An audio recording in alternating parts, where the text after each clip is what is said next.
Sì, sicuramente ho parlato con l'assistita, su questo al momento mantengo le informazioni riservate.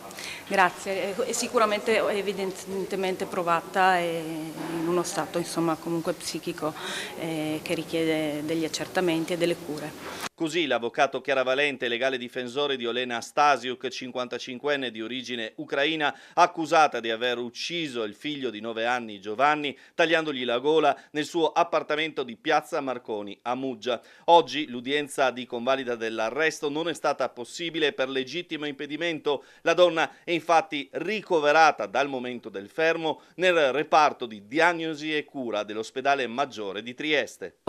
Ci dovranno essere degli accertamenti clinici sul suo stato di salute e quindi confermo che non ha potuto partecipare all'udienza. Già chiara la linea difensiva, verrà richiesta una perizia psichiatrica sulla donna per capire se sarà in grado o meno di assistere al processo. Insomma, l'interrogatorio di garanzia è ovviamente rinviato a un momento in cui ci auguriamo potrà partecipare attivamente al procedimento e sicuramente sarà opportuno avere una valutazione clinica psichiatrica e una perizia psichiatrica sulla sua capacità di partecipare al procedimento. Questa era solo l'udienza di convalida.